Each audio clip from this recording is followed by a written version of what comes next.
Hello student, मैं राजकुमार सैनी आप सभी बच्चों का इस ऑनलाइन पाठ्यक्रम में हार्दिक स्वागत करता हूं। प्यारे बच्चों, आज हम जो अपना नया टॉपिक है सारणिक यानी डिटरमिनेंट्स उसको शुरू करने जा रहे हैं। इससे पहले मैंने आपको मैट्रिक्स यानी अव्यय को मैंने आपको इसके बारे में पढ़ा दिया है और अव्यय के बारे में आप भली भांति जानते हो। अव्यय का मतलब क्या होता है कि आयताकार क्रम में व्यवस्थित संख्याओं का समान प्रकार की संख्याओं का समूह है, क्या कहलाता है? मैट्रिक्स कहलाता है। यानी आयताकार क्रम का मतलब इस तरह से आपके पास मान लो कोई डाटा आ रहे हैं इस तरह से और ये समान प्रकार की सूचनाएं हैं, तो ये क्या कहलाएगा? एक मैट्रिक्स कहलाएगा। ये आपको किससे प्राप्त होता है? जैसे मान लो मेरे पास ये कोई समस्या आ रही है इस तरह से ये, और मान लो 2x - y = 5, तो इस सूचना को आप ऐसे लिख दोगे जैसे यहाँ पर 3 यहाँ 1 मान लो दोनों जगह, तो 3 1 2 - 1 इंटू x y = 2 5। तो ये तो क्या कहलाता है? आपका मैट्रिक्स कहलाता है। मैंने क्या बताया आपको? समान यानी आयताकार क्रम में व्यवस्थित समान प्रकार की सूचनाओं का संग्रह क्या कहलाता है? मैट्रिक्स कहलाता है। ध्यान रखना, मैट्रिक्स क्या होती है? एक आपकी आयताकार क्रम की होती है। अब जो आयत है वो आपका वर्गाकार क्रम में भी हो सकता है, ठीक है ना। जैसे आपकी इस तरह से भी लिखी आ सकती है, तो ये भी क्या है? मैट्रिक्स है। लेकिन ये सब बातें हम पहले से पढ़ चुके हैं मैट्रिक्स के बारे में। और देखो, मैट्रिक्स के बारे में मैंने आपको बताया था कि मैट्रिक्स के तो कई अलग अलग प्रकार होते हैं। एक होती है आपकी पंक्ति मैट्रिक्स, जिसमें आपके सारे क्या हो, एक पंक्ति के अंदर क्या एलिमेंट आए वो क्या होती है? आपकी पंक्ति मैट्रिक्स। इसी तरह आपकी होती है स्तंभ मैट्रिक्स, जिसमें सारे एलिमेंट आपके किसमें आएंगे? एक स्तंभ में आएंगे, वो होती है आपकी स्तंभ मैट्रिक्स। फिर जब मैंने आपको मैट्रिक्स का जो क्रम है वो प्राप्त करना बताया था कि जैसे मान लो मेरे पास ये ABCD इस फॉर्म में कोई मैट्रिक्स आ रही है, तो इसका क्रम क्या होगा? पहले आप ये पंक्तियों की संख्या काउंटिंग करोगे 2, उसके बाद ये आप कॉलम की संख्या काउंटिंग कितने 2, तो ये मैट्रिक्स क्या कहलाएगी? आपकी 2x2 की एक मैट्रिक्स कहलाएगी, ठीक है ना। ये मैंने आपको पिछले क्लास में बताया था। इसके अलावा आपको मैंने बताया कि किसी मैट्रिक्स में कुल कितने अवयव होते हैं। कुल अवयव प्राप्त करने के लिए आपको क्या करना है? जो उसका क्रम होता है उस क्रम को आपको दोनों को गुणा करना है, तो क्या देगा आपके पास? उसके कुल अवयव। अवयव क्या होते हैं? जो मैट्रिक्स के अंदर लिखे जाते हैं वो सारे क्या कहलाते हैं? उसके अवयव कहलाते हैं। तो ये सब बातें आपने जो पिछली क्लास है उसमें पढ़ ली है। इनकी जो सारी मैंने पाप पढ़े थे उस समय आपने ये पढ़ा था। इसके अलावा देखो, आपको मैट्रिक्स के बारे में मैंने कुछ और बातें आपको बताई थी। जैसे एक होती है आपकी इकाई मैट्रिक्स, यानी तत्समक अवयव होता है, जिसमें क्या होता है? 1 0 0 0 1 0 यानी 0 0 1, यानी ऐसे मैट्रिक्स जिसमें आपका मुख्य विकर्ण तो क्या हो? 1 हो। यानी ध्यान रखना, ये वर्गाकार मैट्रिक्स होती है। जो आपकी तत्समक अवयव होता है, तत्समक अवयव है, इसको आप क्या कहते हो? ये एक वर्गाकार अवयव होता है, यानी या तो 3x3 का मिलेगा आपको, या 2x2 का मिलेगा, या 1x1 का मिलेगा, जिसमें आपका मुख्य विकर्ण क्या रहेगा? 1 रहेगा, और बाकी सभी अवयव क्या रहेंगे? 0 रहेंगे। वो कहलाता आपका क्या? एक तत्समक अवयव कहलाता है। तो ये सब बातें आपने जो 3 की प्रणाली पढ़ाई उस टाइम आपने सीखा था। और इसी के अलावा आपने को 3 की प्रणाली में ये भी सीखा था कि जैसे मान लो आपके पास अगर 2 मैट्रिक्स आ रहे हैं, वो 2 मैट्रिक्स बराबर कब होते हैं? तो देखो, मैंने आपको बताया कि 2 मैट्रिक्स आपके बराबर तभी होंगे जब वो समान क्रम के होंगे और उनके अवयव भी क्या होंगे? समान होंगे, तभी वो दोनों क्या कहलाएंगे? आपके समान मैट्रिक्स कहलाएंगे। जैसे मान लो मेरे पास आ रहा है 1 2 3 4 और दूसरा मैट्रिक्स मेरे पास क्या आ रहा है? 1 2 3 4, तभी ये दोनों क्या माने जाएंगे? बिल्कुल समान माने जाएंगे, ठीक है ना। ये मैंने आपको समझाया था। उसके बाद देखो, मैंने आपको बताया था जो मैट्रिक्स होती है उनको आप 2 मैट्रिक्सों का योग कैसे करते हो। तो ये आपने सीखा है कि संगत अवयव के साथ क्या होता है? संगत अवयव जुड़ता है, यानी इस 1 के साथ तो ये 1 जुड़ेगा तो आ जाएगा 2, फिर 2 के साथ 2 जुड़ेगा तो कितना आ गया? 4, 3 के साथ 3 जुड़ेगा तो 6, 4 के साथ 4 जुड़ेगा तो 8। तो ये आपने सीखा था 2 मैट्रिक्स का योग के बारे में। उसके बाद देखो, मैंने बताया 2 मैट्रिक्स का जो अंतर होता है, अंतर में आपको याद रखना है कि संगत अवयव में से संगत अवयव घटता है। जैसे मान लो मेरे को ये है 3 4 5 6 -1 2 3 4, इन दोनों को देखो मेरे को घटाना है। तो घटाने का तरीका क्या होता है? इस 3 में से गया 2, 4 - 2 2, 5 - 3 यानी 2, 6 - 4 यानी 2, तो मेरे पास मैट्रिक्स क्या आ गई है? ये मेरे को प्राप्त हो गई है। तो मैंने 2 मैट्रिक्स का योग और अंतर के बारे में बताया था कि संगत अवयव के साथ क्या होगा? संगत अवयव जुड़ेगा, तभी आपको क्या होगा? उनका योग और अंतर आप कर पाएंगे। अब मैंने ये बताया था कि जब आप 2 मैट्रिक्सों का योग और अंतर करते हैं तो ध्यान रखना, मैट्रिक्स की कोटि क्या होनी चाहिए? समान होनी चाहिए, यानी कोटि होनी चाहिए उनकी समान। कोटि मान लो चाहिए, इसको आप क्रम मान लो, उनका क्रम समान या उनकी जो कोटि है वो बिल्कुल क्या होनी चाहिए? समान होनी चाहिए, तभी आप 2 मैट्रिक्स है उनका आप योग और अंतर कर पाएंगे। तो ये मैंने आपको बताया था मैट्रिक्स के योग और अंतर के बारे में। अब देखो, उसके बाद मैंने आपको समझाया था कि जो 2 मैट्रिक्स होती है उनका जो गुणनफल होता है वो आप कैसे करते हो। तो देखिए गुणनफल के बारे में मैंने आपको बताया था कि जैसे मान लो ये मेरे पास 1 2 3 4, दूसरा मान लो मेरे पास क्या आ रहा है 5 6 7 8।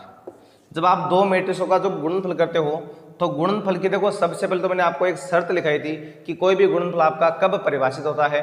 तो उसके लिए आपको ध्यान रखना है कि इसके तो स्तंभों की संख्या, ये ध्यान रखना स्तंभ है, इसके स्तंभों की संख्या किसके बराबर आनी चाहिए, जिस मैट्रिक्स से आप इसको गुणा कर रहे हो उसकी पंक्तियों की संख्या के बराबर। ये आपको ध्यान में रखना था। यानी पहली मैट्रिक्स के स्तंभों की संख्या और दूसरी मैट्रिक्स के पंक्तियों की संख्या दोनों अगर क्या आएगी, बराबर आएगी, तभी आप उन दोनों मैट्रिक्स को क्या कर पाएंगे, गुणा कर पाएंगे। ये भी आपने गुणनफल करने के बारे में सीखा था। इसके अलावा मैंने आपको बताया था कि जो अब जब आप इनको गुणा करते हैं तो गुणा करने की प्रोसेस क्या रहेगी। ये तो भाई देखो गुणा संभव होने की शर्त होती है, गुणा संभव है या नहीं है, ठीक है ना। अब गुणा करने का तरीका क्या होता है वो देखिए मैंने आपको बताया था कि जैसे मान लो मेरे पास मैट्रिक्स है 1 2 3 4, इसको आपको गुणा करना है 5 6 7 8। तो मैंने गुणा परिभाषित है या नहीं है इसकी जांच कैसे बताइए कि इसके कॉलमों की संख्या जैसे 2 है तो इसकी पंक्तियों की संख्या बिल्कुल क्या आनी चाहिए, बराबर आनी चाहिए, तभी आप उन दोनों क्या करा पाएंगे, गुणा करा पाएंगे। अब मेरी बात देखो आगे, जब आप इनको गुणा करते हैं तो गुणा कैसे होता है। देखो जोड़ बाकी में तो आप क्या करते हो, सीधा इसके साथ इसको जोड़ा रही, इसमें ऐसा होता है, ठीक है। लेकिन इसमें संगत का सिस्टम नहीं होता है। इसमें पहले आपको पहले पंक्ति लेनी पड़ेगी और इसको पहले कॉलम से गुणा करना पड़ेगा। यानी 1 गुणा 5 प्लस 2 गुणा 7, ये केवल एक एलिमेंट है, ध्यान रखना, ये पहली पंक्ति का एक एलिमेंट है, ठीक है। उसके बाद में आप पहली पंक्ति को दूसरे कॉलम से गुणा करेंगे तो 1 गुणा 6 प्लस 2 गुणा 8, ये क्या है, दूसरा एलिमेंट है किसका, पहली पंक्ति का। यानी पहली पंक्ति का दूसरा एलिमेंट आपको प्राप्त हुआ है। उसके बाद में दूसरी पंक्ति लेंगे, इससे गुणा कराएंगे तो 3 गुणा 5 प्लस 4 गुणा 7, ये दूसरी पंक्ति का क्या है, पहला एलिमेंट है, यानी अवयव है। इसी तरह आप दूसरी पंक्ति को दूसरे कॉलम से गुणा कराएंगे तो क्या आएगा, 3 गुणा 6 प्लस 4 गुणा 8, ये दूसरी पंक्ति का दूसरा अवयव है। मैंने आपको साथ में ये भी बताया था कि जब आप दो मैट्रिक्स को गुणा करते हैं तो गुणा करने के बाद में जो आपको एक नई मैट्रिक्स प्राप्त होती है उसकी कोटि या उसका क्रम क्या होता है। तो देखिए उसकी कोटि या क्रम क्या होता है, इसके लिए आपको इसकी पंक्तियों की संख्या काउंटिंग करनी पड़ेगी और इसके कॉलमों की संख्या काउंटिंग करनी पड़ेगी। तो 2 पंक्तियां आ रही, 2 कॉलम आ रहे, तो इसका क्रम क्या बनेगा, आपका 2 गुणा 2 बनेगा, ठीक है। फिर मैंने आपको साथ में ये भी बताया था कि दो मैट्रिक्स को जब आप गुणा करते हैं तो ये कभी आवश्यक नहीं होता है कि ए बी का मान बी ए के बराबर है। यानी ये कभी आपका क्रम विनिमय होना या नहीं होना ये कोई जरूरी नहीं होता है, क्रम विनिमय हो भी सकता है और नहीं भी हो सकता है। तो ये भी आपने गुणा करना, पिछली क्लास थी मैट्रिक्स वाली, उसमें आपने सीखा था। इसके अलावा देखिए मैंने आपको बताया था कि दो मैट्रिक्स का कोई भी भागफल नहीं होता है। यानी जब आप दो मैट्रिक्स का भाग करते हैं तो भागफल परिभाषित नहीं होता है, बस केवल 3 ही मान होते हैं, उनका जोड़, बाकी और गुणा। जोड़ और बाकी के लिए मैंने बता दिया कि दोनों मैट्रिक्स क्या होनी चाहिए, बिल्कुल आपकी समान कोटि की या समान क्रम की होनी चाहिए। और जो गुणनफल की बात करते हैं तो गुणनफल आपका तभी परिभाषित होगा जब पहली मैट्रिक्स के जो स्तंभों की संख्या है वो दूसरी मैट्रिक्स के जो पंक्तियों की संख्या है उसके बराबर आएगी, तभी आप उनका गुणा करा पाएंगे। और जो गुणनफल की कोटि प्राप्त होगी वो पहली मैट्रिक्स की पंक्तियों की संख्या गुणा दूसरी मैट्रिक्स के स्तंभों की संख्या, उससे आप उनका जो गुणा है वो करवा पाएंगे। फिर देखो आपको मैंने परिवर्त निकालना भी सिखाया था। जब आप आपके पास मान लो कोई भी एक मैट्रिक्स आ रही है, मान लो मेरे पास ये आ रही है 1 2 3 4, या मान लो इस तरह से मैट्रिक्स है, ये आपको बताया कि 2/3 के क्रम की मैट्रिक्स है। क्यों? क्योंकि इसमें 2 पंक्ति है और 3 कॉलम है, तो इसका क्रम क्या हो गया, 2/3। जब आप इसका परिवर्त प्राप्त करते हैं तो परिवर्त प्राप्त करने का मैंने ये बताया था कि जैसे ये मैट्रिक्स है तो इसमें क्या करना, आपको प्रत्येक पंक्ति को कॉलम बनाना है। तो 1 2 5, पहली पंक्ति को पहला कॉलम बना दिया, फिर दूसरी पंक्ति को दूसरा कॉलम बना दो, तो ये जो आपको प्राप्त होगा वो क्या कहलाएगा, इसका परिवर्त कहलाएगा। ये भी मैंने आपको उस क्लास में समझाया था। फिर मैंने आपको बताया था कि जब किसी भी मैट्रिक्स के परिवर्त का दोबारा से अगर आप परिवर्त लोगे तो आपको वापस क्या प्राप्त होगा, वही मैट्रिक्स जो है वो आपको ए प्राप्त होगी। ये मैंने आपको उस समय बताया था। इसके अलावा देखो मैंने आपको यानी सममित मैट्रिक्स और विषम सममित मैट्रिक्स के बारे में मैंने आपको बताया था कि सममित मैट्रिक्स क्या होती है और विषम सममित मैट्रिक्स है वो क्या होती है।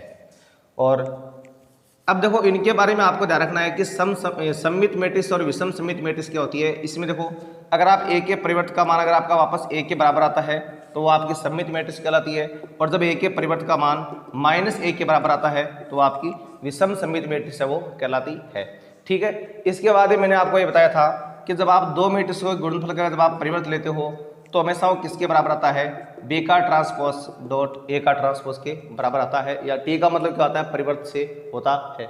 ये मैंने आपको उस टाइम समझाया था। फिर देखो मैंने आपको कुछ बातें और समझाई थी कि जैसे मान लो कि कोई भारी अवयव अगर गुणा होता है किसी मैट्रिक्स से तो उसके गुणा करने का बिल्कुल रूल क्या होता है वो मैंने आपको ये समझाया था।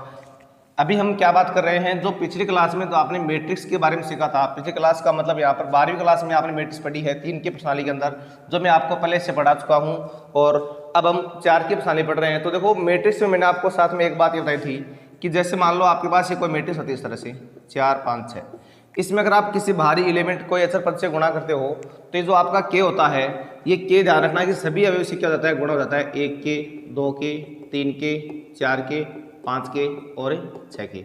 ये आपने सीखा था कि अगर आप किसी भी अचर राशि को मैट्रिक्स से गुणा करते हो तो आपकी प्रत्येक अवयव से गुणा हो जाती है। उसके बाद देखो ये तो मैंने आपको अभी इसके बारे में बता दिया है। अब देखो दूसरी बात, हमने यहाँ पर ये मैट्रिक्स है उसके बारे में भली भांति पढ़ा है और आपने कुछ प्रश्न है उनका हल किया था। अब हम क्या करेंगे, जो आगे आज पढ़ रहे हैं सारणिक के बारे में पढ़ रहे हैं। अब देखो सारणिक के बारे में आपको ध्यान रखना है कि इसका परिभाषा क्या होती है, वर्गाकार क्रम में व्यवस्थित समान प्रकार की संख्याओं का संग्रह जिसे एक संख्या के रूप में लिखा जा सके सारणिक कहलाता है। ध्यान रखना मेन परिभाषा में देखो दोनों में अंतर छिपा हुआ है। देखो मैट्रिक्स को आप हमेशा इस क्रम से दर्शाते हो इस तरह के, और सारणी को आप हमेशा कैसे दर्शाओगे, ऐसे। ये मैट्रिक्स का संकेत होता है, ये होता है सारणिक का संकेत। ज्यादातर बच्चों को क्या होता है मैट्रिक्स और सारणी में थोड़ा कंफ्यूजन होता है, तो मैं आज आपका सबसे पहले वो कंफ्यूजन ही है जो दोनों का दूर कर देता हूँ। मैट्रिक्स क्या होता है, एक क्रम होता है संख्याओं का, जबकि क्या होती है ये एक संख्या होती है जिसको आप एक संख्या के रूप में लिख सकते हो। मोटा मोटी तौर पर तो ये इसमें मुख्य अंतर होता है। कैसे देखो, अब जैसे मान लो मेरे पास ये मैट्रिक्स है 1 2 3 4, और मान लो सारणी का मेरे पास 1 2 3 4। अब ध्यान रखना ये मैट्रिक्स है वो आपकी इसी क्रम में रहेगी जब तक आप इसके समान किसी दूसरी मैट्रिक्स से बाहर तुलना नहीं करवाते हैं, तब तक आप इन 1 2 वैल्यू की किसी के बराबर नहीं रख सकते। मतलब ये जिस फॉर्म में है उसी फॉर्म में रहेगी अगर ये बिल्कुल आपके स्वतंत्र रूप से है तो। और अगर मान लो ये इसी तरह से मान लो ये अगर किसी के बराबर आ जाए, जैसे मान लो ये x y z और k के बराबर आ जाए, तो आप तुलना जरूर कर देंगे कि x का मान a और y का मान 2 और z का मान 3 और k का मान क्या रहा है 4, तभी आप इनकी तुलना कर सकते हैं। बिल्कुल अगर आपकी ये सेपरेट आ रही है तो ये जिस फॉर्म में है उसी फॉर्म में रहेगी। ये मैट्रिक्स में एक तो होता है मुख्य बात ये कि मैट्रिक्स क्या होता है, एक संख्याओं का क्रम होता है, जबकि सारणी क्या होती है, एक निश्चित संख्या होती है। संख्या कैसे होती है, इस मान को आप ऐसे लिख दोगे, पहले इन मुख्य विकर्ण को दोनों को गुणा करना है माइनस, अब इनको अपस्थ विकर्ण को दोनों गुणा करना है, और उसके बाद में जो संख्या आपके पास आएगी वो क्या कहलाएगी, एक सारणिक का जो उत्तर है वो कहलाएगा। यानी इस मैट्रिक्स को आप इस फॉर्म में एक सिंगल संख्या के रूप में लिख सकते हो, लेकिन इसको कभी भी आप एक सिंगल संख्या के रूप में नहीं लिख सकते। तो मेन बात तो आपकी ये परिभाषा में छुपी हुई है कि मैट्रिक्स क्या होता है, संख्याओं का एक क्रम होता है, जबकि सारणिक क्या होता है, एक संख्याओं के क्रम के रूप में क्या होती है, एक संख्या होती है जिसको आप संख्या के रूप में बदल सकते हो। ये तो है सारणी के बारे में मुख्य बातें, ठीक है ना। अब दूसरी बात, मैं यहाँ पर देखो दोनों में जो मुख्य अंतर है वो आपको समझाने का प्रयास कर रहा हूँ। पहला अंतर आपके शायद सबके समझ में आ गया होगा कि मैट्रिक्स अगर एक क्रम है तो बिल्कुल क्रम में रहेगी, जब तक आप उसके बराबर उसी क्रम की दूसरी मैट्रिक्स नहीं रखते हैं तब तक आप उनका मान है वो अलग अलग सेपरेट फॉर्म में नहीं लिख सकते। जबकि सारणिक का मतलब क्या होता है कि अगर आपके पास एक कोई सारणिक आ रही तो उसका मान एक सिंगल संख्या के रूप में आप प्राप्त कर सकते हैं, भले आपको बराबर में उसके कुछ लिखा है या नहीं लिखा है। पहला अंतर तो क्या हो गया मैट्रिक्स का और सारणी का, ये हो गया। अब देखो दूसरा अंतर, अगर हम दूसरे अंतर की बात करें तो देखो दूसरे अंतर की बात करने का मतलब क्या होता है कि मैट्रिक्स आपकी क्या होती है, आयताकार क्रम में होती है, आयताकार क्रम में, और ये क्या होती है, हमेशा वर्गाकार क्रम में होती है, वर्गाकार क्रम। ध्यान रखना जो मैट्रिक्स होती है वो आपकी आयताकार क्रम में होती है, जबकि सारणिक हमेशा क्या होती है, आपकी हमेशा वर्गाकार क्रम में होती है। अब देखो आयताकार क्रम का मतलब क्या है, मैट्रिक्स आपको कई जगह ऐसी लिखी हुई मिल जाएगी इस तरह से। अब आयताकार क्रम का मतलब देखो इसमें 2 पंक्तियां आ रही है और 3 कॉलम आ रहे हैं। और अगर हम सारणिक की बात करें तो जैसे मान लो मेरे पास ये आएगा 1 2 3 4, ये आपको हमेशा वर्गाकार क्रम की फॉर्म मिलेगी। देखो इसकी तो कोटि क्या रही है, 2/3 आ रही है ना, लेकिन कभी भी आपको सारणी की कोटि 2/3 ऐसे फॉर्म में नहीं मिलेगी। ये आपको क्या मिलेगी, या तो 1/1 की फॉर्म, 2/2 की फॉर्म, 3/3 की फॉर्म, 4/4 की फॉर्म, 5/5 की फॉर्म। इस बात का मतलब क्या हुआ कि एक ही पंक्ति एक ही कॉलम, यानी आपके पास ऐसे आ जाएगी मान लो ये, ठीक है। फिर दो ही पंक्ति दो ही कॉलम तो ऐसे आ जाएगी, ये 2 बाई 2 की क्रम में। फिर 3 पंक्ति 3 कॉलम, जैसे मान लो मेरे पास ये आ गया, या मान लो 1 2 3, तो ये सारणी का आपकी 3 बाई 3 की फॉर्म में होगी ना। भाई क्रम कैसे पता लगाते हैं, क्रम के लिए इस तरह से है कि पहले आप ये पंक्ति काउंटिंग कर लो, उसके बाद में कॉलम काउंटिंग कर लो। अब ये क्रम हो जाएगा आपका, इसका कोटि या क्रम कह आएगा। तो ये दूसरा इनमें मुख्य अंतर क्या हो गया है कि मैट्रिक्स क्या होता है, केवल आयताकार क्रम में होती है, जबकि सारणी क्या होती है, हमेशा वर्गाकार क्रम में। अब ध्यान रखना, अगर ये आयताकार क्रम में है और आप जानते हैं आयत जो वर्ग होता है वो भी एक आयत होता है, तो यहाँ पर आपकी देखो ये वर्गाकार फॉर्म में देखो आ सकती है, ठीक है ना, ये ऐसे भी आ सकती है। लेकिन जो सारणी का वो कभी भी इस फॉर्म में नहीं आ सकती है, जबकि ये इन दोनों फॉर्म में आ सकती है, वर्गाकार फॉर्म में भी आ सकती है और आयताकार फॉर्म में भी आ सकती है। एक तो आपने क्या पढ़ा इसके बारे में मुख्य अंतर है, वो ये पढ़ा है कि जो मैट्रिक्स है वो आयताकार क्रम की होती है और सारणी क्या होती है, हमेशा वर्गाकार क्रम में होती है। अब देखो दूसरी बात, मैं जो इनमें देखो मुख्य अंतर है वो आपको समझाने का प्रयास कर रहा हूँ कि मैट्रिक्स और सारणिक में मुख्य अंतर हमेशा क्या होती है। अब देखो तीसरा अंतर क्या होता है इसमें। अभी आप 2 अंतर जान चुके हैं, मैट्रिक्स क्या होता है, समान प्रकार की संख्याओं का क्रम होता है। सारणी क्या होता है, समान प्रकार की संख्याओं का क्रम तो होता है, लेकिन आप उसको एक निश्चित अद्वितीय संख्या के रूप में भी आप उसको लिख सकते हो, वो क्या होती है, आपकी सारणिक होती है, ठीक है। और दूसरा मैंने अंतर आपको बताया है कि जो मैट्रिक्स होती है वो आयताकार क्रम में होती है, जबकि सारणिक हमेशा क्या होती है, वर्गाकार क्रम में होती है। ये आपने दूसरा अंतर पढ़ा है। अब देखो तीसरा अंतर, अगर हम तीसरे अंतर की बात करें तो देखो बाहर आप अगर किसी भी अचर राशि से किसी मैट्रिक्स को गुणा करते हो, जैसे 1 2 3 4 5 6, और इसी तरह अगर मान लो आप सारणी को गुणा करते हो 1 2 3 4, क्यों सारणी तो आपको हमेशा वर्गाकार फॉर्म में आएगी। अब मैंने क्या बताया आपको, मैट्रिक्स को जब आप किसी भी अचर पद से बाहर गुणा करते हो तो वो अचर पद आपका प्रत्येक अवयव के साथ गुणा हो जाता है, यानी के 2 के 3 के 4 के 5 के 6 के, ये आपने पढ़ा है। लेकिन सारणिक में ध्यान रखना, जो आपका बाहर अचर पद होता है वो या तो पहली पंक्ति से गुणा कर दो, या दूसरी पंक्ति से गुणा कर दो, या पहले कॉलम से गुणा कर दो, या दूसरे कॉलम से। इन चारों में से केवल एक के साथ ही गुणा होगा, चारों के साथ गुणा नहीं होगा। यानी या तो आप इसको क्या लिखोगे, के 2 के 3 और 4, या फिर आप इसको ऐसे लिख सकते हो 1 2 3 के और 4 के, या इसको आप ऐसे लिख सकते हो यानी के 3 के और 2 और 4, या फिर आप इसको ऐसे लिख दोगे यानी 1 3 2 के और 4 के। ध्यान रखना, सारणिक में क्या होता है, बाहर यदि कोई अवयव होता है वो किसी भी एक पंक्ति या किसी भी एक कॉलम से ही गुणा होता है, सबके साथ गुणा नहीं होता है। जबकि मैट्रिक्स में क्या रूल है कि बाहर अगर आपके पास कोई अचर पद है तो वो प्रत्येक अवयव के साथ क्या होता है, गुणा होता है। ये आपने क्या पढ़ा है, इसमें जो तीसरा मुख्य अंतर है वो आपने पढ़ा है। अब देखिए चौथा अंतर इनमें क्या होता है। अभी मैंने आपको 3 अंतर बता दिए हैं, अब चौथे अंतर को जानिए कि सारणिक और मैट्रिक्स में चौथा अंतर क्या होता है। तो चौथे अंतर की अगर हम बात करें तो इसमें आपको ध्यान रखना है कि जब आप इनका गुणनफल करते हो तो गुणनफल में इनमें एक विशेष प्रकार का नियम होता है, और वो नियम क्या होता है, वो ये होता है, जैसे मान लो कि आपके पास ये 2 मैट्रिक्स है 1 2 3 4 5 6, और मान लो यहाँ पर मेरे पास क्या आ रहा है 1 2 3 0 5 6। कितने क्रम की मान लो चाहिए आप इनको चाहो तो आप मान लो 2 बाई 2 क्रम की मान लो, क्या दिक्कत है, किसी भी समझ लो आप किस तरह से, ठीक है ना। ये मान लो मेरे पास क्या है 2 बाई 2 क्रम की मैट्रिक्स है, और ये भी क्या है एक 2 बाई 2 क्रम की मैट्रिक्स। अब देखो सारणिक में अगर मान लो मेरे पास ये है 1 2 3 4, दूसरी है 1 3 5 7, ठीक है। गुणा करने का नियम देखिए इनका, जब आप 2 मैट्रिक्स को गुणा करते हो तो गुणा करने का बिल्कुल सिंपल सा तरीका है मैट्रिक्स का, क्या कि जब पहली शर्त तो देखो ये कि गुणा कब होती है कब नहीं होती है, वो शर्त तो आप जानते हैं कि जो इसके स्तंभों की संख्या है वो इसकी पंक्तियों की संख्या क्या आनी चाहिए, बराबर आनी चाहिए, तभी आप इन दोनों गुणा करवा पाएंगे। अब देखो गुणा करते समय आपको ध्यान क्या रखना होता है, पहले इस पहली पंक्ति को आप पहले कॉलम से गुणा कराएंगे, यानी 1 गुणा 1 प्लस 2 गुणा 0, ये आपके पास आएगा पहला अवयव, ठीक है। इसी तरह आप पहली पंक्ति को दूसरे कॉलम से गुणा करें तो क्या आएगा 1 गुणा 2 प्लस 2 गुणा 5, ये आपको होता है दूसरा अवयव प्राप्त, ठीक है, दूसरा अवयव आ गया ये। अब तीसरे अवयव की बात करें तो दूसरी पंक्ति को पहले कॉलम से गुणा कराया तो 4 गुणा 1 प्लस 5 गुणा 0, ये आपका आ गया तीसरा अवयव। इसी तरह आपने इसको इससे गुणा कराया तो 4 गुणा 2 प्लस 5 गुणा 5, ये आपका आ गया चौथा अवयव, ठीक है ना।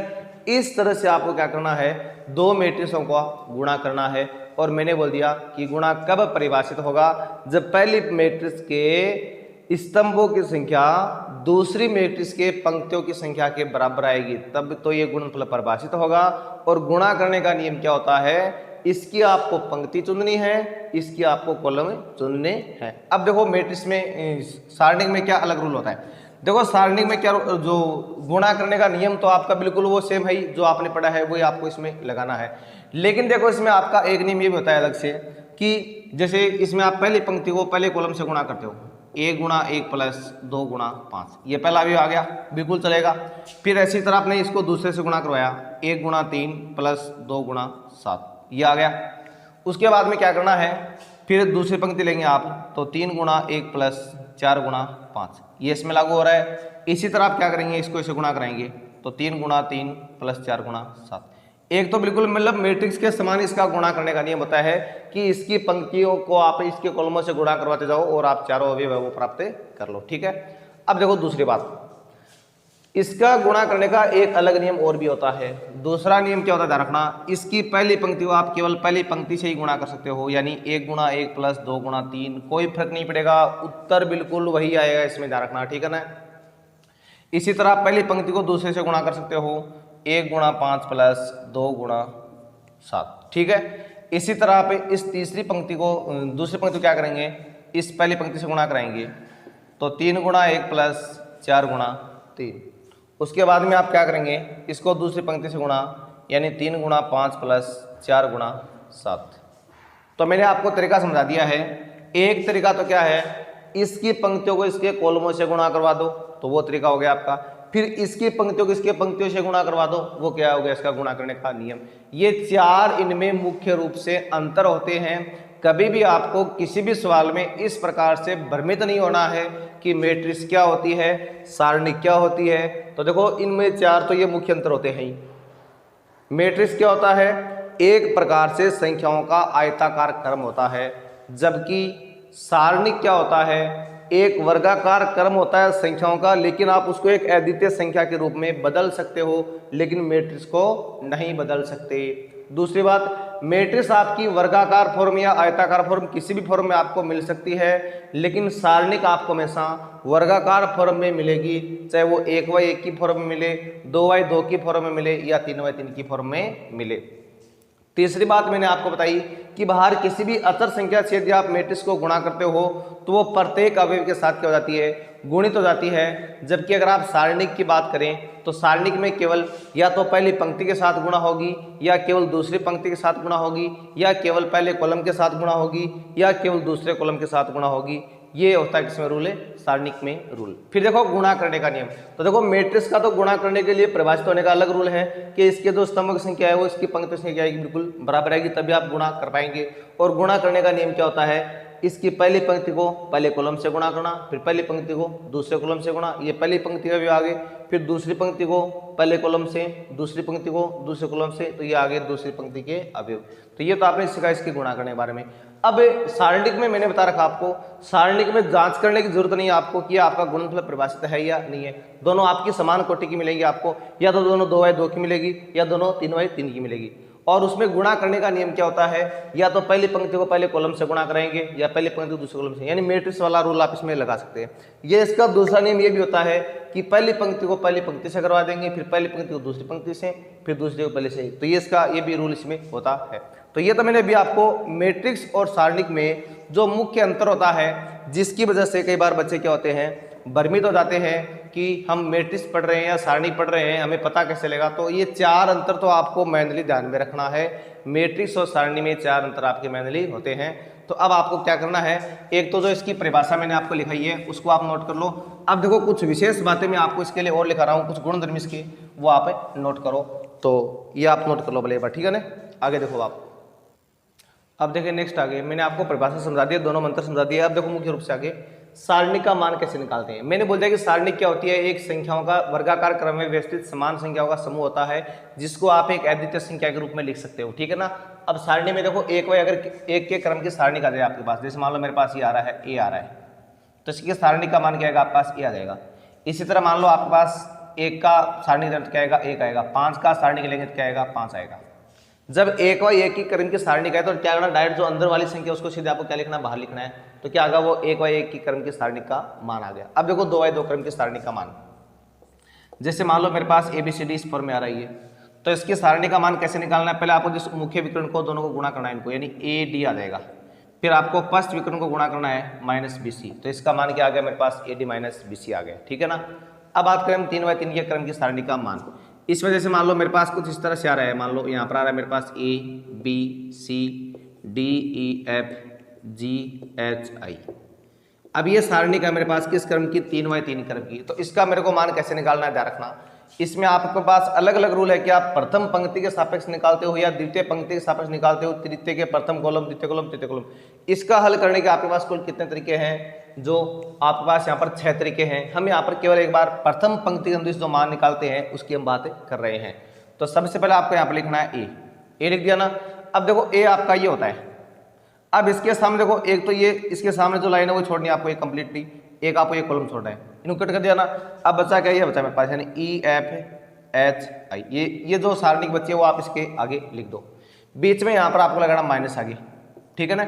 अब देखो बी एलिमेंट आप इसकी बात कर रहे हो, तो इसमें आपको इस लाइन को छोड़ना है पहले, एक तो एक आप इस कॉलम को छोड़ना है। अब देखो बचा क्या, एक तो मेरे पास यहाँ पर बच गया D और G, एक बच गया FI, तो आप लिख दो यहाँ पर DGFI, ये इसका मान आ गया है। उसके बाद देखो मैंने लिखा यहाँ पर +C। अब देखो C के तुम क्या है, C एलिमेंट आपका यहाँ पर ये है, तो इसके सामने देखो इधर एक तो ये पंक्ति ये छोड़नी है आपको, इधर वाला कॉलम ये छोड़ना आपको। अब बचा क्या, ये 4 बच गए, इनको लिख दो आप यहाँ पर DE और GH, ये आपने इस सारणी का जो मान है वो लिख दिया है। अब आगे जो इसका सरलीकरण है वो आप कैसे करोगे पता आपको। अब ये 2 बाई 2 की मैट्रिक्स सारणी बन गई है ना। अब 2 बाई 2 की सारणी का मतलब क्या होता है, ये होता है यहाँ वाला रूल आपका फिर से, यानी पहले मुख्य विकर्ण गुणा होंगे, यानी EI -HF, फिर -B के तुम क्या आएगा DI -GF, फिर +C के तुम क्या आएगा DH -GE, और आगे इनको आप जब गुणा कराओगे तो क्या निकालेंगे, इसका जो सॉल्यूशन आप वो प्राप्त कर लेंगे। तो ये आप नोट कर सकते हैं, ये 1 व 1 की क्रम की सारणी का मान ये होता है, 2 व 2 की क्रम की सारणी का मान ये होता है, 3 व 3 की क्रम की सारणी का मान ये होता है। अब देखो हम आगे इसके बारे में कुछ और बातें हैं वो हल करेंगे। तो देखिए आप इनके बारे में कुछ और बेसिक बातें, देखो आगे हम पढ़ रहे हैं उप सारणिक और सहखंडज के बारे में, यानी माइनर और कोफैक्टर ऑफ डेटर्मिनेंट्स के बारे में आप पढ़ रहे हो, ठीक है ना। सबसे पहले हम बात करते हैं उप सारणी के बारे में। तो उप सारणी के संकेत को आप M के द्वारा लिखोगे ना, M के द्वारा। तो इसमें बताया एक दिए गए अवयव से गुजरने वाली पंक्तियां स्तंभ का दमन करने से प्राप्त सारणी का मान उस अवयव क्या कहलाता है, उप सारणी कहलाता है। अब देखो मैं थोड़ा सा इसको समझा दूं आपको कैसे पता करना आपको। अब जैसे मान लो मेरे पास क्या ये सारणिक है, 2 3 4 5 6 7 8 9 10। देखो आपके पास यहाँ पर तो कुछ अलग अलग प्रकार के अवयव आ रहे हैं। अब मैं यहाँ पर क्या कर रहा हूँ, देखो सबके अलग अलग आप उप सारणी का मान प्राप्त कर लेंगे। पहले मैं लिखा आपने, यानी अवयव 2 का उप सारणिक। अब देखो मेरे पास जो अवयव 2 है, मेरे को उसका उप सारणिक निकाल दो। अवयव 2 आपको यहाँ दिख रहा है ना बिल्कुल, तो आपको इस अवयव से जो गुजरने वाली पंक्ति ये होगी, इसको कट कर दो, ये स्तंभ इसको कट कर दो, कट कर दिया ना। अब 4 ये बचे, इन चारों का आप यहाँ लिख दो, 6 7 9 10। अब इस सारणी का मान प्राप्त कर लो, कैसे निकलेगा, यानी 6 दाई 10 से गुणा करो और 7 गुणा 9, यानी 60 माइनस 7 9 का 63, यानी माइनस का 3। ये तो मैंने क्या प्राप्त कर लिया है, अब ये जो 2 है उसके मैंने उप सारणी का मान वो प्राप्त कर लिया है। समझ में आगे होगी शायद बात आपकी ये। और अगर मान लो इसी तरह आपको अगर मान लो इस 3 का निकालना है तो क्या करना है, इसको छोड़ना है, इसको छोड़ना है, ये चारों बचेंगे आपके पास कौन से, 5 8 7 10। इस सारणी का मान निकालें तो क्या देगा वो 3 का उप सारणी, ठीक है ना। इसी तरह अगर मान लो आप 4 का निकालेंगे तो इस पंक्ति छोड़ना, इस कॉलम छोड़ना, ये 4 बचेंगे आपके, यानी 5 6 8 9। इस सारणी का मान आपको प्राप्त करना है। इसी तरह मान लो आपको 5 है, इस 5 की उप सारणी का मान निकालना, तो इसको छोड़ना, इसको छोड़ना, 2 ये बचेंगे और ये 2 बचेंगे, यानी 3 4 9 10। ये जिस क्रम बचे उसी क्रम से आपको क्या निकालना होता है, सारणी का मान प्राप्त करना होता है। तो ये आपने क्या सीखा है, किसी भी सारणिक में जो उप सारणिक होता है उसका मान आप कैसे प्राप्त करते हैं। अब देखो दूसरी बात, यानी अब आपको साथ में पढ़ना है, ये मैंने आपको बस केवल एग्जाम्पल द्वारा समझाया, आपको बस एक केवल परिभाषा लिखनी है और एग्जाम्पल वगैरह हम जब आगे पढ़ेंगे तो आप इसके बारे में डिटेल से कर लेंगे, ठीक है ना। अब इसके बाद में आता है आपका सहखंडज। सहखंडज क्या होता है, यानी आपको बात करने पर किसकी, सहखंडज की। और सहखंडज को आप या तो कैपिटल ए से दर्शाओगे या इसको आप कैपिटल एफ से दर्शाओगे, दोनों तरीके आपके पास इसके होते हैं, ठीक है ना। तो इसमें क्या करना है, दिए गए उपसारणिक के संगत सम या विषम होने पर धनात्मक या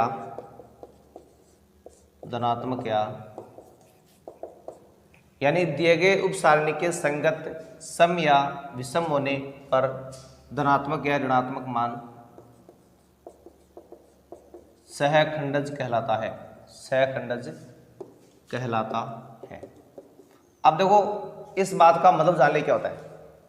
मैंने अभी आपको समझाया था कि जैसे मान लो मेरे पास यार ये 2 3 4 5 6 7 7 8 9, इसमें मान लो मेरे को क्या निकालना है, मेरे को एक का उपसारणिक निकालना है। उपसारणिक निकालने का मतलब मैंने आपको क्या समझाया कि आपको ये एलिमेंट 1 लेना है, इसके सामने इनको छोड़ा, क्या बचे, ये 4 बचे, यानी 5 6 8 और 9। अब इसका मान क्या आएगा पास, 5 गुणा 9 माइनस और 8 गुणा 6, तो 45 माइनस 6 48 माइनस का 3। तो मेरे पास यहाँ पर जो उपसारणिक है उसका मान मेरे पास कितना आ गया है, माइनस का 3 आ गया, ठीक है ना। अब यदि आपसे पूछ ले कि एक का सहखंडज कितना होगा, एक का सहखंडज, जब आपसे सहखंडज पूछेगा तो देखो इसके लिए क्या करना, आपको -1 लिखना है, इसके ऊपर घात लगानी किसकी। देखो मैंने आपको 3 की प्रणाली में ये समझाया था कि जो कोई भी आपके पास मैट्रिक्स होता है तो उसको आप कैसे लिखते हो, उसके संगत मान होते हैं A11 A12 A13 A21 A22 A23 A31 A32 और A33। ये मैंने आपको उस टाइम समझाया था, कब, जब मैंने आपको मैट्रिक्स के बारे में समझाया था कि जो मानक मैट्रिक्स होती है उसको आप कैसे लिखोगे, A11 A12 A13 A21 A22 A23 A31 A32 और A33, ये आपने सीखा था। अब यहाँ पर A11 का देखो मतलब क्या होता है, यानी पहली पंक्ति, ये दर्शा रहा है पहली पंक्ति को, और 1 अगला दर्शा रहा है किसको, पहला अवयव, यानी पहली पंक्ति का पहला अवयव, बिल्कुल ये आ रहा है। फिर 1 2 का मतलब पहली पंक्ति का दूसरा अवयव, दूसरा आ रहा है। 1 3 का मतलब पहली पंक्ति का तीसरा अवयव। फिर 2 1 का मतलब दूसरी पंक्ति का पहला अवयव, दूसरी का दूसरा, दूसरी का तीसरा, फिर तीसरी पंक्ति का पहला, तीसरी का दूसरा, तीसरी का तीसरा। इनका मतलब ये होता है न कि A11 12 13, ये नहीं होता इनका मतलब। A11 का मतलब होता है A11 यानी पहली पंक्ति का पहला अवयव, ठीक है ना। अब इसी तरह से देखिए जो ये आपके पास एलिमेंट है पहला एक, ये क्या है, ये A11 आपका, ये A11 है क्योंकि पहली पंक्ति का पहला अवयव है ये A11। अब देखो इसके साथ तो 1 1 आ रहे हैं ना, A11, इनको आपको इसकी घात में लगाना है और साथ में क्या लिखना है, ये उपसारणिक यानी माइनस का 3 लिखना है। तो इसका मान आएगा प्लस में 1 और माइनस का 3, यानी कितना मान आएगा, माइनस का 3। तो आपने एक का सहखंडज कितना लिख दिया, माइनस का 3। तरीका समझ में आ गया। इसी तरह अगर मान लो आपको क्या निकालना है, 2 का उपसारणिक, उपसारणिक मैंने बता दिया कैसे निकालना आपको। अब जब सहखंडज निकालेंगे तो इसके लिए आपको -1 की घात कितनी करेंगे, देखो 2 का मतलब क्या है, पहली पंक्ति का दूसरा अवयव, यानी A12 है ये, तो -1 की घात क्या आएगी, 1 + 2 आएगी। अब जो आगे उपसारणिक होगा वो उसके साथ गुणा में देगा, तो आप क्या कर लेंगे, इसका सहखंडज वो प्राप्त कर लेंगे। तो देखो अभी आपने ये तो 3/3 के बारे में सीखा है। अब कई बच्चे मान लो ये सोच लेंगे इस तरह अगर 2/2 का है तो हम कैसे प्राप्त करें। देखो 2/2 का तो बहुत आसान होता है, 2/2 के में आपको कुछ नहीं करना है, बिल्कुल सिंपल सा तरीका है। यानी जब आप 2/2 का उपसारणिक या सहखंडज प्राप्त करते हो, जैसे मान लो मेरे पास ये है कि मान लो ये 1 2 3 4 ये है। अब जब आपको क्या करना है, इस एक का उपसारणिक प्राप्त करना है, एक का उपसारणिक, तो इसमें आपको ये छोड़ना क्या बचा, 4 का सारणिक क्या होगा, 4 हो गया, ठीक है। और जब आप एक का क्या निकालेंगे, सहखंडज निकालेंगे, तो आपको -1 की घात कितनी करनी है, 1 + 1 करनी है। तो जब आपने यहाँ पर -1 की घात 1 + 1 की, तो मान क्या आएगा आपका, धनात्मक क्या आएगा, × 4, और मान कितना आ गया आपका 4, ठीक है ना। आपको हर बार क्या लिखने, -1 की घात 1 + 1, ठीक है ना। तो आपको यहाँ पर ये मान इस तरह से अपना लिखना था, और इसको आप अगर संकेत स्वरूप लिखना चाहिए तो आप इसको कैसे लिखोगे, यानी जैसे मान लो मेरे को निकालना है A11 निकालना है, तो -1 के पार क्या आएगी मेरे पास, I + j × M11, ठीक है ना। ये मेरे पास क्या देगा, जो सहखंडज है A11 उसका मान आ गया है। अब देखो कुछ और भी जो नियम है इसके वो सीखिए आप आगे। सारणी के नियम। अब देखिए छोटी सी बात एक आप और ध्यान रखो, जैसे मान लो आपके पास ये कोई सारणी का है 1 2 3 4। अब अगर आपको इसका मान निकालना तो कैसे निकालेंगे, जैसे पहले आपने लिखा A11 तो A11 आपका क्या है यहाँ पर 1 है तो 1 आ गया इसके साथ।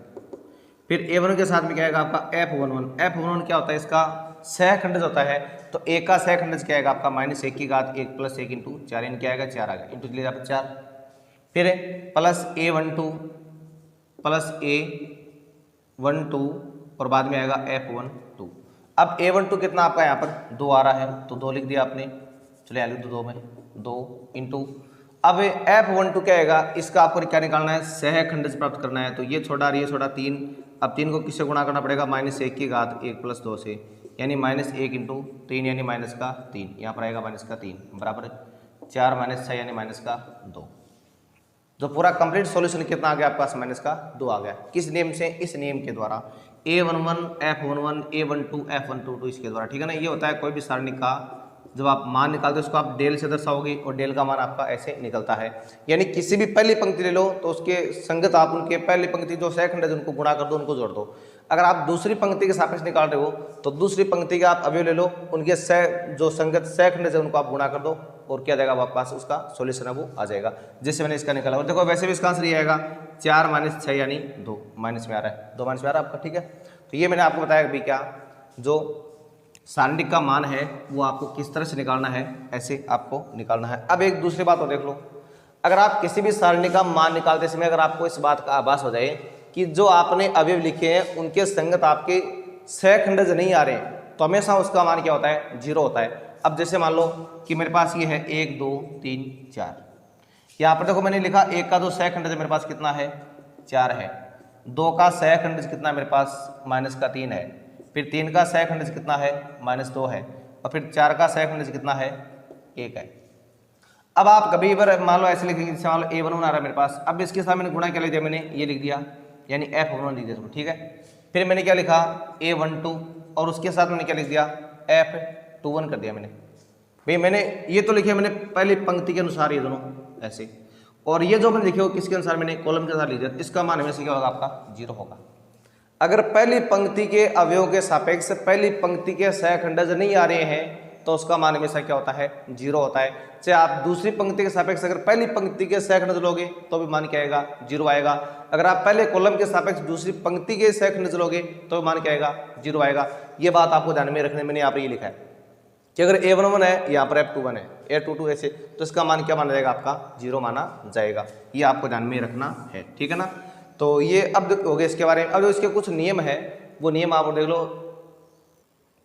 अब देखिए सारणी को कुछ गुणधर्म है जिनमें आपको ये 8-10 गुणधर्मों ध्यान में रखने हैं, तभी आपको टॉपिक समझ में आएगा। पहला गुणधर्म है, यदि किसी सारणी की समस्त पंक्तियों को स्तंभों में या स्तंभों को पंक्तियों में बदल दे तो सारणी के मान में कोई परिवर्तन नहीं होता है।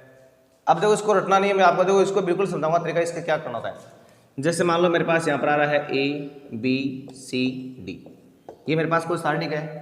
अब मैंने क्या कर दिया, इसमें मैंने पहली पंक्ति को मैंने पहला कॉलम बना दिया AB और यहाँ पर आ गया CD। तो देखो अभी भी सारणी के मान में कोई फर्क नहीं पड़ेगा, क्योंकि जब आप इसका उत्तर निकालोगे तो आपने क्या पढ़ा है, मुख्य विकर्ण माइनस पश्च विकर्ण, तो इसका उत्तर क्या है, ये आया मेरे पास। और जब आप इसको सरल करेंगे तो क्या आएगा, AD माइनस BC, इसका भी उत्तर आ रहा है। तो कोई फर्क पड़ रहा है क्या, नहीं पड़ रहा है ना। तो ये आपका नियम बन गया है कि सारणिक में अगर आप समस्त पंक्तियों को तो क्या बना देंगे, समस्त कॉलम, और कॉलम क्या बना देंगे आप पंक्तियां, तो उसके मान में कोई फर्क नहीं पड़ता है। कहने का मतलब ये हुआ कि जो इसके एक का ट्रांसपोज अगर क्या होता है, एक के बराबर होता है, यानी जब आप कोई भी सारणी का परिवर्तन लोगे तो उसके परिवर्तन लेने से उसके मान में कभी कोई फर्क नहीं पड़ने वाला है। एक चलो आप इसमें एग्जाम्पल और देख लो। जैसे मान लो मेरे पास है 1 2 3 4, अगर मैं इसको ऐसे लिख दूं कि पहली पंक्ति मैंने पहला कॉलम बना दिया, दूसरी पंक्ति को मैंने दूसरा कॉलम बना दिया। अब इसका मान देखो क्या आएगा, 1 गुणा 4 माइनस 2 गुणा 3 4 माइनस 6 यानी -2। अब उसके अनुसार देखो मान 1 गुणा 4 माइनस 2 गुणा 3 4 माइनस 6 -2। बताओ कोई मान में फर्क पड़ा गया, तो नियम समझ में आ गया। पहला नियम क्या कहता है, सारणी की समस्त पंक्तियों को अगर आप समस्त स्तंभों में बदल दें या समस्त स्तंभों को समस्त पंक्तियों में बदल दें तो सारणी के मान में कोई फर्क नहीं पड़ता है। देखो ये तो बताया मैंने आपको 2/2 के क्रम में। अब चलो एक 3/3 के क्रम का और देख लो, ताकि आपको दिमाग में ये तसल्ली हो जाए कि हाँ भाई वास्तव में फर्क नहीं पड़ रहा है। तो अब देखो हम 3/3 की बात कर रहे हैं। जैसे मान लो मेरे पास है 1 2 3 0 5 1 1 2 4 मान लो ये है। अब इसको मैंने ऐसे लिख दिया, पहली पंक्ति का मैंने पहला कॉलम बना दिया 0 5 1 1 2 रे 4। अब देखो मैं दोनों सारणिकों का मान निकालूंगा अलग अलग, दोनों मान मेरे पास क्या आएंगे, बिल्कुल समान आएंगे। कैसे आएंगे देखो, पहले आप इसको देखो, मैं प्रथम पंक्ति इसका प्रसार करता हूँ। पहले मैंने लिखा 1, अब एक के सापेक्ष आपको ये छोड़ देना है और ये छोड़ देना है, बच्चे कौन से ये बच्चे, यानी आपको लिखना है 5 1 2 4। फिर आपने लिखा -2, -2 लेने पर आपको ये छोड़ देना और ये छोड़ देना, 0 1 1 और ये 4। फिर आपने 3 लिया, 3 के सापेक्ष क्या करना, आपको ये छोड़ देना और ये छोड़ देना, तो आएगा 0 5 1 2, यहाँ पर 3 आगे, ठीक है ना। अब इसको देखो सरल करो आप आगे, तो 1 के इंटू में आएगा 20 -2 और -2 के इंटू में आएगा 0 -1 प्लस 3 के इंटू में आएगा 0 -5। इसको जब आप आगे सरल करेंगे तो 1 इंटू क्या आएगा 18, -2 इंटू आएगा -1 प्लस 3 इंटू आएगा -5, तो ये 18 प्लस 2 और -15। तो ये मेरे पास अभी क्या आ गया है 20 -15, यानी उत्तर मेरे पास क्या आ गया इसका 5 आ गया। ठीक है, इस तरीके से मेरा उत्तर क्या है 5 आया। अब देखिए उस तरीके से मेरा उत्तर क्या आएगा, मैंने वैसे ही प्रथम पंक्ति के सापेक्ष का क्या मैंने परसेंट किया है, तो 1 के इंटू में देखो क्या आएगा अभी, ये छोड़ना, तो 5 गुणा, मशेदा लिखो इसको या लिखो मैं वैसे एक बार, चलो 5 2 1 4 ये आ गया, ठीक है ना। फिर -0 के इंटू तो क्या आएगा, ये छोड़ा, तो आ रहा है 2 3 2 4 प्लस बाद देखो 1 के इंटू में क्या आएगा अभी, 1 इंटू में ये छोड़ा 2 5 3 1 2 5 3 1। अब इसका देखो प्रसार करो आप, तो 1 इंटू में क्या आएगा 20 -2 आएगा और ये क्या आएगा मेरे पास 0 इंटू 8 -6 प्लस 1 इंटू में क्या आएगा 2 -15। ठीक है, ये देखो अभी आपने इसको लिख दिया है। अब इसको देखो सरल करो आप आगे, तो 1 इंटू में तो आएगा आपका 18, ये 0 हो गया, और 1 इंटू में आएगा आपका माइनस का कितना 13 आ जाएगा। तो ये मान आया प्लस का 18, ये माइनस का 13 और मान क्या आपका प्लस का 5। बताओ दोनों मान में कोई फर्क पड़ रहा है क्या, बिल्कुल समान मान है। तो आपका गुणधर्म नंबर 1 आपके अच्छी तरह समझ में आ गया होगा। पहला गुणधर्म आपको क्या याद रखना है, यदि किसी सारणी की समस्त पंक्तियों को स्तंभों में या स्तंभों को पंक्तियों में बदल दे तो सारणी के मान में कभी कोई फर्क नहीं पड़ता है। ये सारणी का गुणधर्म है, मैं बता दूं मैट्रिक्स का गुणधर्म नहीं है। ये किसका गुणधर्म है, सारणी का गुणधर्म, ठीक है ना। इसको आप मैट्रिक्स से नहीं जोड़ेंगे, मैट्रिक्स को हमने 3 की सारणी पढ़ दिया है और जो बताए उसमें केवल उतने नियम लागू होते हैं, बाकी नियम उसमें लागू नहीं होते। ये केवल सारणी का नियम है। तो ये था आपका गुणधर्म नंबर फर्स्ट।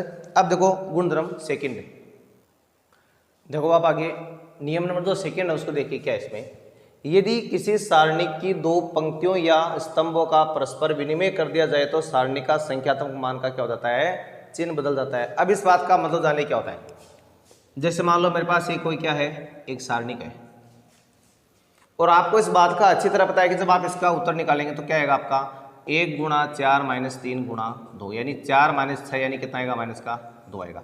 इस बात का पता आपको अच्छी तरह। अब मैंने आपको इस नियम में क्या बताया कि अगर आप इस सारणिक में अगर 2 पंक्तियों का परस्पर विनिमय कर दो, देखो विनिमय करने का मतलब क्या होता है, यानी पहली पंक्ति को बना दो दूसरी पंक्ति और दूसरी पंक्ति को बना दो पहली पंक्ति, बस केवल इतना करना आपको, 2 पंक्तियों को आपस में बदल दो, या तो ये कर दो या फिर क्या करना है 2 कॉलमों को आपस में बदल दो। ये क्या होता है उनका परस्पर विनिमय। विनिमय का मतलब इसके स्थान पर ये आ जाएगी और इसके स्थान पर वो आ जाएगा, ये होता है परस्पर विनिमय।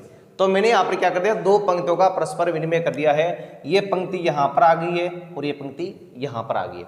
अब सारणी का मान क्या आएगा, इसका उत्तर तो 2 ही आएगा, लेकिन इसका चिन्ह बदला हुआ आएगा। कैसे, हल करो इसको आप, 3 गुणा 2 - 1 गुणा 4 यानी 6 - 4 कितना आएगा 2 आ गया ना।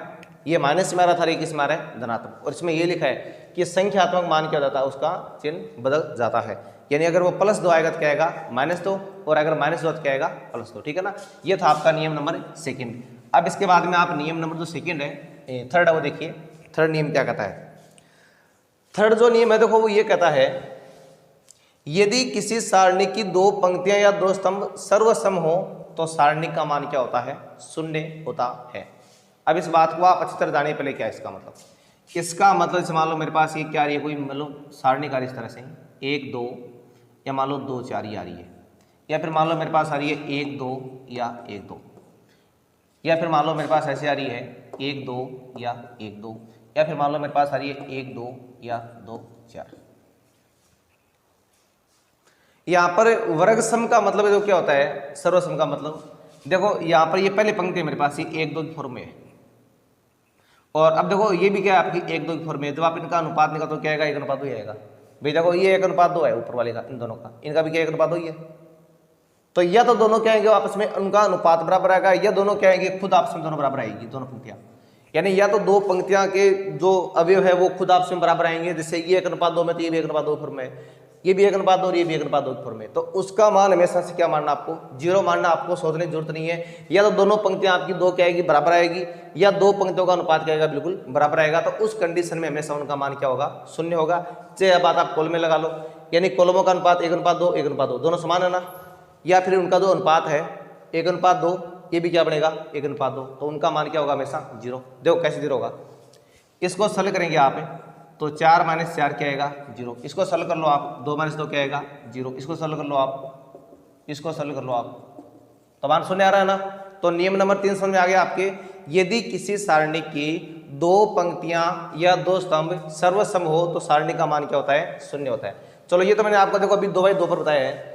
अब देखो ये रूल आप अपना 3/3 पर भी लागू कर सकते हो। कैसे, जैसे मान लो मेरे पास ये है 1 2 3 4 5 6 0 1 2, और चलो मैंने इसको यहाँ पे क्या, मैंने इसको 1 2 3 कर दिया।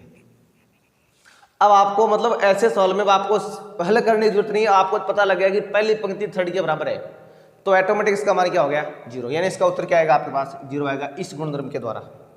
अब हम इसको सत्यापित करेंगे 0 क्यों आएगा। देखो जब आप इसका प्रश्न करोगे तो 1 के इंटू क्या आएगा आपका 5 6 2 3 की सारणी का आ गई है। फिर माइनस देखो 2 के इंटू क्या आएगा आपका, ये छोड़ना ये छोड़ना, कितना बचा 4 1 6 और 3। उसके बाद देखो प्लस 3 के इंटू क्या आएगा आपका, ये छोड़ना ये छोड़ना, तो आएगा 4 5 1 2। अब देखो इसका सरलीकरण आगे क्या आएगा मेरे पास, 1 के इंटू क्या आएगा अभी, 1 के इंटू में आएगा 15 - 12 15 - 12, माइनस 2 के इंटू क्या आएगा आपका मान अभी 12 - 6 12 - 6, प्लस 3 के इंटू क्या आएगा, 3 के इंटू में आपका मान आएगा 8 - 5 8 - 5। अब देखो इसको सरल करो आप आगे, तो 1 के इंटू में तो आ रहा है 3, माइनस 2 के इंटू आपका कितना आ रहा है 6, प्लस 3 के इंटू में कितना आ रहा है आपका मान 3 आ रहा है, ठीक है ना। अब देखो इसको आगे सरल करने पर ये 3 - 12 प्लस का 9 12 - 12 यानी कितना है मान आपका 0।